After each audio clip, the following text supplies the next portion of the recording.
Oke, baik. Karena ini prosesnya agak lama, maka videonya mungkin saya jeda sejenak karena tugas saya agak panjang, mungkin 2 atau 3 jam baru bisa selesai.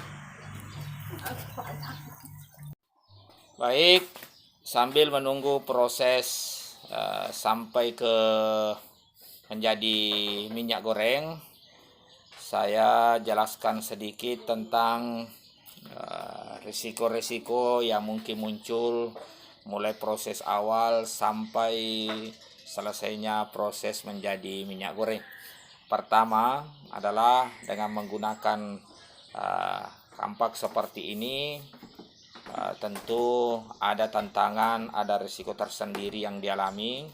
Yang pertama adalah butuh tenaga ekstra karena harus menggunakan 2 tangan.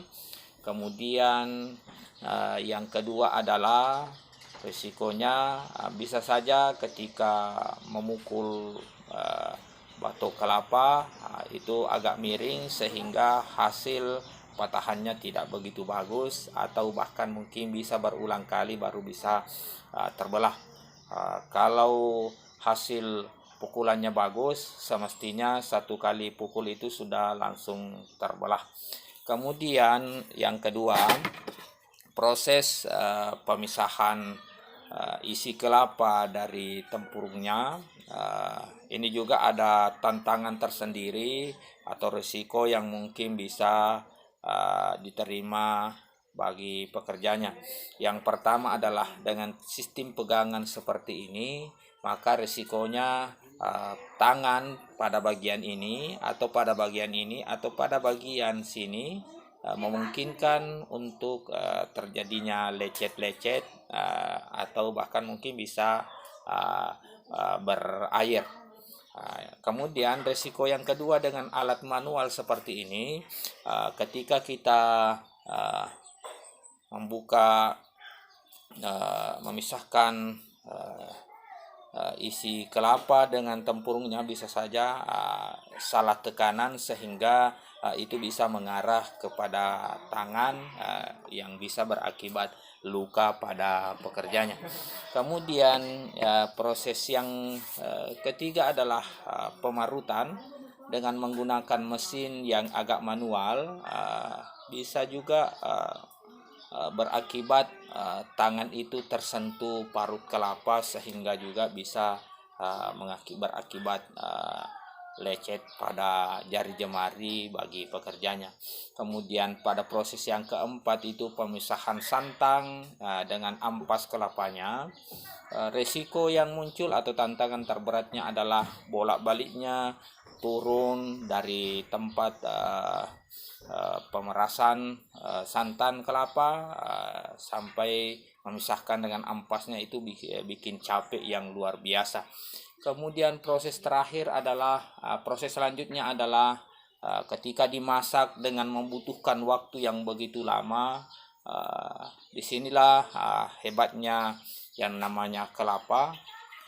Kalau tadi batok kelapanya itu setelah dipisahkan dilempar begitu saja atau dibuang pada tempat yang semestinya, ketika kita membuat minyak kelapa dengan cara manual, tempurungnya itu sendiri langsung kita ambil untuk kita jadikan sebagai bahan pengapian untuk memasak santan kelapa itu sampai berproses menjadi minyak kelapa.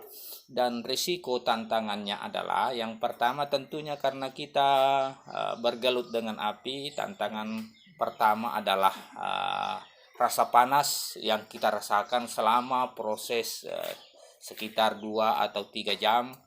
Kita bergelut dengan hawa panas karena api pembakaran itu sendiri. Kemudian tantangan yang kedua adalah asap yang muncul dari hasil pembakaran itu bisa berakibat kita bisa saja mimisan, mata perih. Saya saat ini sudah kurang lebih 1 jam setelah dimulai tadi memasak, ternyata ini sudah mulai agak mimisan karena ingusan, mohon maaf salah sebut, ingusan karena faktor asap yang selalu mengarah ke kita. Sudah pindah posisi, ternyata asap juga mengikuti pindah posisi sehingga selalu tertuju ke arah hidung, terhisap di hidung, juga mata agak terasa perih. Tapi itulah sebuah risiko, sebuah tantangan yang harus dihadapi dalam seluruh proses yang kita jalani selama pembuatan minyak goreng ini. Dan saya yakin dan percaya semua aktivitas kita, semua perbuatan kita juga mengalami tantangan-tantangan yang harus dihadapi. Tanpa tantangan saya yakin dan percaya tidak ada hasil yang memuaskan yang bisa kita dapatkan. Olehnya itu tantangannya jadi motivasi, insya Allah ke depan mungkin tidak lama lagi atau kurang lebih 1 jam lebih prosesnya akan selesai. Untuk sementara saya jeda kembali untuk melanjutkan proses pemasakan. Terima kasih.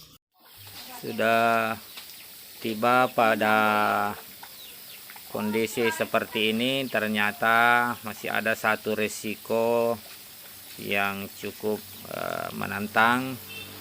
Percikan-percikannya bisa mengenai tangan ketika diaduk, bahkan bisa lebih jauh lagi, bisa sampai ke muka kalau tidak hati-hati.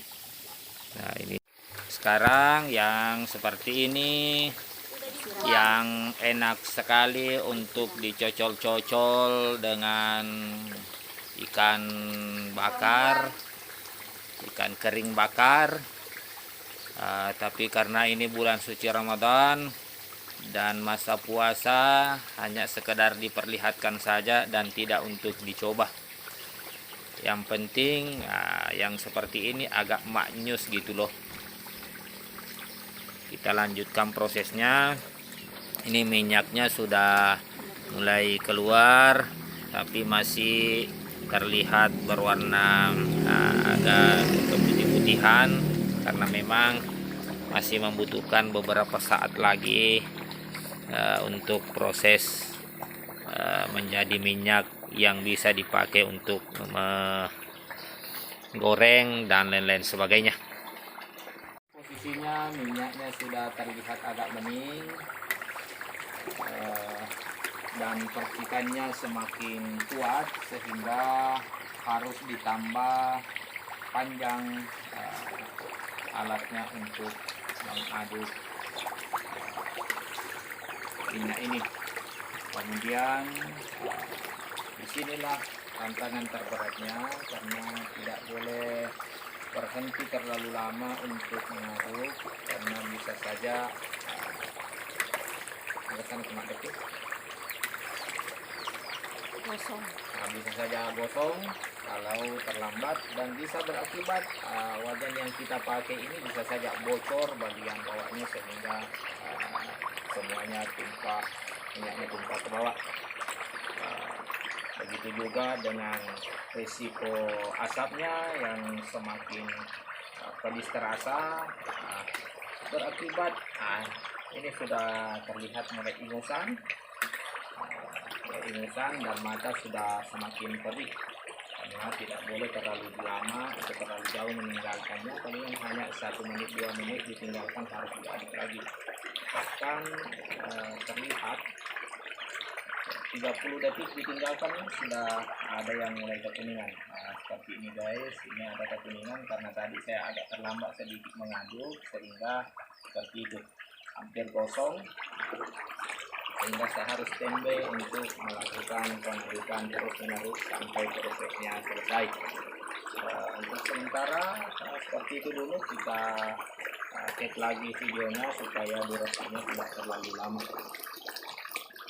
Baik, alhamdulillah setelah berproses kurang lebih 4 jam, yang awalnya tadi sampai di sini, sekarang tersisa tinggal hampir seperduanya ya dari mulai memasak tadi, dan alhamdulillah telah berhasil mengeluarkan minyak, dan sekarang tinggal menunggu proses untuk pendinginan supaya bisa dipisahkan dengan ampasnya.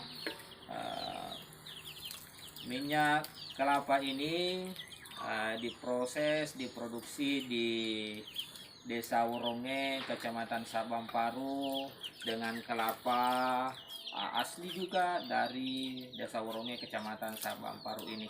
Sekarang kita menunggu proses selanjutnya untuk pendinginan, kemudian dipisahkan ampas dengan minyaknya.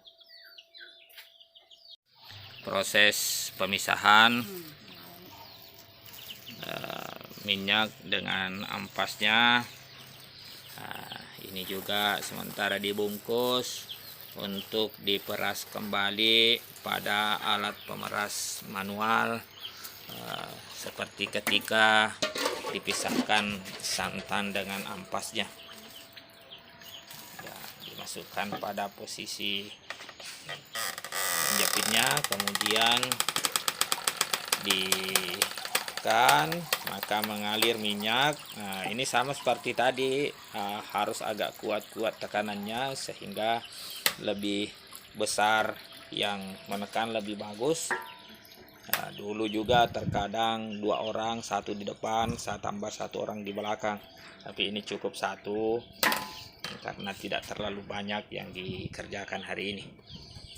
Prosesnya kemudian di pinggirnya lagi itu beberapa kali diulang sehingga hampir sekian persen minyaknya yang tersisa baru dihentikan, karena tidak memungkinkan dengan cara manual seperti ini 100% minyaknya itu diambil, dipisahkan dari ampasnya. Itu akan diulang, sudah ke-3 kalinya diadakan pemerasan. Alhamdulillah, ini masih cara kerja manual. Alhamdulillah, semua peralatan yang dibutuhkan untuk proses pembuatan minyak kelapa tersedia semua, termasuk bahan-bahannya. Kelapa milik sendiri. Alhamdulillah, karena sampai saat ini pohon kelapanya masih dipertahankan berada di kebun, sementara di antara beberapa keluarga sudah mengosongkan lahan perkebunannya dari batang pohon kelapa, karena mereka menanam tanaman jangka pendek, terutama jagung, yang hampir berapa kali panen itu dalam kurun waktu 1 tahun bisa panen 2 kali atau bisa 5 kali panen selama kurun waktu 3 tahun, selama kurun waktu 2 tahun kalau menggunakan tanaman jangka pendek semacam jagung. Alhamdulillah, itu juga termasuk sarana mempercepat perekonomian, pertumbuhan ekonomi dalam wilayah Desa Woronge. Tapi untuk keluarga kami masih tetap mempertahankan pohon kelapa, dan alhamdulillah itu semua yang bisa mensuplai seluruh kegiatan-kegiatan keluarga yang dilakukan. Ada hajatan-hajatan, kebanyakan lari ke kami untuk mengambil buah kelapa.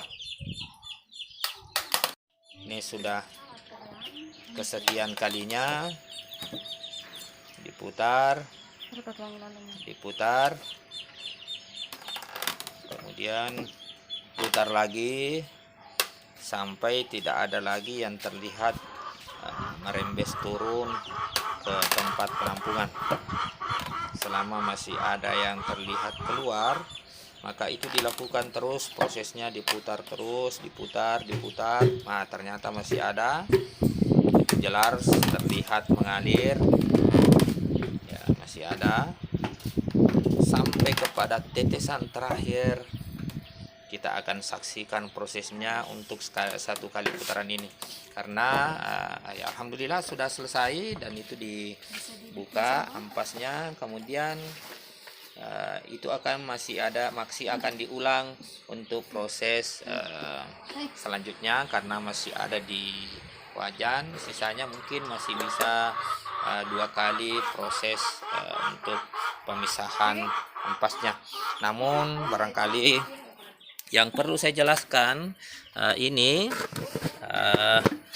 tidak dibuang setelah pemisahan ampas dengan minyaknya, melainkan ini juga bisa dijadikan tambahan sarana konsumsi lauk yang bisa mengerjakan menunya. Ini juga mantap, enak untuk dikonsumsi bersama dengan nasi, dicampur dengan beberapa masakan lainnya. Termasuk juga enak ketika ada keinginan makan mangga yang agak mangkal-mangkal, dimakan dengan ini, campur dengan gula merah, enak terasa gitu loh. Alhamdulillah, inilah hasil kerja tadi siang. Ternyata bisa didapatkan satu jerigen tambah satu botol. Kalau ini disatukan kemungkinan satu jerigen full. Di berapa liter ini? 6 liter. 5 liter ya.